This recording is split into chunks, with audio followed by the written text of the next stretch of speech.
এবং সন্তানের ঝগড়া। মদিনায় কোনো ঝগড়া লাগলে, মদিনায় কোনো বিচার প্রয়োজন হলে হযরত আলী রাদিয়াল্লাহু তাআলা আনহু তা বিচার করে। আমাদের দেশের একদল বিচারক ছিল যারা রাত্রে বেলায় কাগজ আসলে তারপরে সকাল বেলায় রায় ঘোষণা করত। কথা ঠিক না বেটি? কথা ঠিক না বেটি? সিলেটের ধরা খাইছেন একটা, সিলেট বর্ডার অঞ্চলে একটা মানিক ধরা খাইছিল যে 116 জন আলেমের নামে দুর্নীতি মামলা করেছিল। তবে দুর্নীতিবাজদের বিরুদ্ধে মামলা করে নাই, উম্মতের রাহাবরদের বিষয়ে সে দুর্নীতির মামলা করে 5 তারিখের পর পালানোর জন্য সিলেটের মাধ্যমে আসছে। পালাইতে পারে নাই। জনগণে দেশের মানুষ আলেমদেরকে ভালোবাসা বুঝিয়ে দিছে, আলেমদের বিরুদ্ধে তুই দুর্নীতির মামলা করস, আর দুর্নীতির মামলা করে তুই যে টাকা পাইছ সেই টাকা নিয়ে তুই ভারত গিয়ে শান্তিতে বসবাস করবে। দেওয়া যায় না, দেওয়া যায় না। কেন আমি মানলে আমার জানাজা তুমি বিচারক পড়াইবে না, একজন আলেম পড়াইবে। আমার জানাজায় দাঁড়াইয়া তুমি আল্লাহুম্মা গফিরলি হাইয়িনা ওয়া মাইয়িতিনা ওয়া শাহিদিনা ওয়া গায়িবিনা ওয়া সগীরিনা, এই দোয়া তুমি শামসুদ্দিন কালমানিক পড়বা না। এই দোয়া পড়লে মসজিদের ইমাম পড়াইবে, এই দোয়া পড়লে মসজিদের ইমাম পড়বে, মাদ্রাসার হুজুর পড়বে, ছাত্র পড়বে, আলেম উলামা পড়বে, তুমি পড়বা না। তুমি কেমন করে পালায়া যাও? ধরা খাইছে, খাওয়ার পরে বলে কি লক্ষ লক্ষ টাকা নিয়ে গেছে। বাবারে, এরকম দুর্নীতিবাজ বিচারক ছিলেন না যে আলীর বিষয় পয়গম্বর আলাইহিস সালাম বলছে আনা মাদিনাতুল ইলমি ওয়া আলিম বাযুহা, আমি এই ইলমের শহর, এই ইলমের শহরের গেট হইছে হযরত আলী। কথা মিথ্যা বলছি না সত্যি বলছি? আলেম উলামা আছে, সত্যি না মিথ্যা? তাহলে এই আলীর কাছে বিচার নিয়ে গেছে মদিনার মানুষ। বলে হযরত আলী রোজা থারের সামনে ঝগড়া লেগে গেছে, আসেন না একটু বিচারটা করে দেন। বলে কি বিচার? বলে সন্তান এবং মা অস্বীকার করে তার সন্তান না, সন্তান বলে উনি আমার মা। এবার হযরত আলী রাদিয়াল্লাহু তাআলা আনহু চলে আসলেন, আয়েশা বলে কি কিরে বেটা কি হইল? বলে উনি আমার মা। বলে এ বেটি কি হইল? বলে সে আমার সন্তান না, আমাকে মা বলে ডাকে, আমার কয়েকটা স্বর্ণ মুদ্রা টাকা আছে এইগুলো নিয়ে যেতে চা। এবার বিচারক তো সাধারণ বিচারক না, বিচারগিরি কার কাছ থেকে শিখছে? পয়গম্বর আলাইহিস সালামের কাছ থেকে বিচারগিরি শিখছে, কোরআন জেনে জেনে।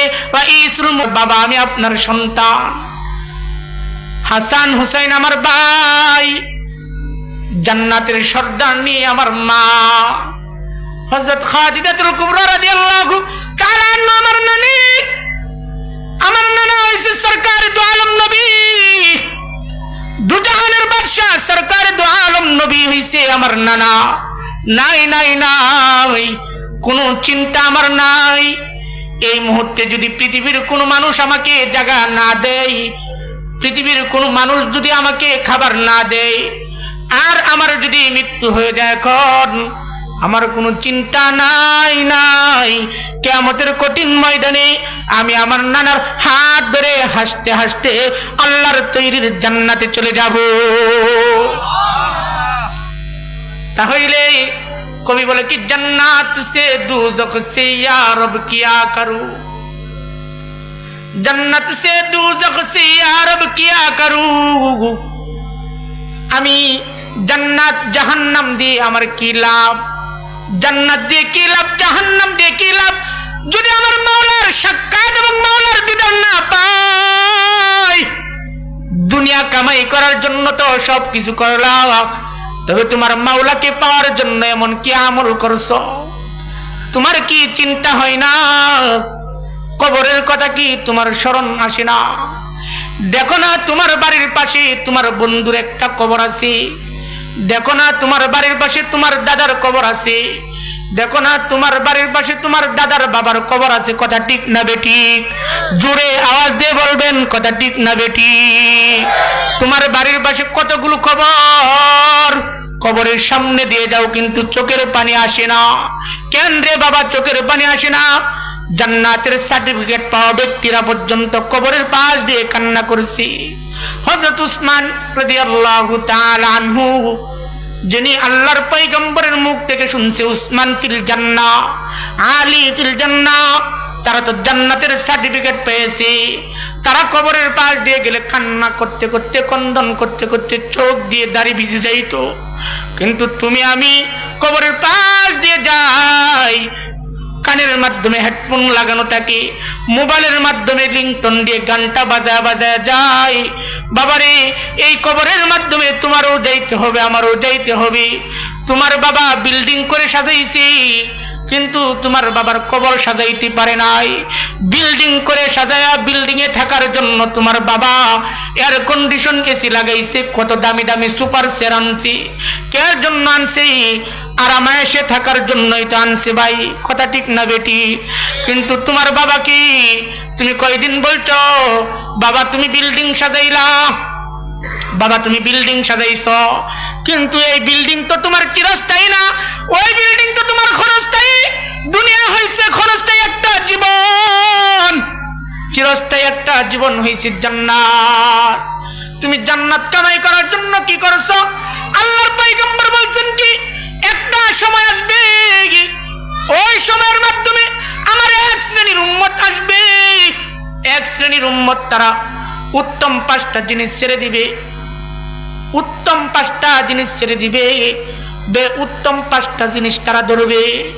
আল্লাহর পয়গম্বর বলে কি, 1 নম্বর বলে ইউহিব্বুনাদ দুনিয়া ওয়া ইয়ানসাউনাল আখিরা, ইউহিব্বুনাদ দুনিয়া ওয়া ইয়ানসাউনাল আখিরা।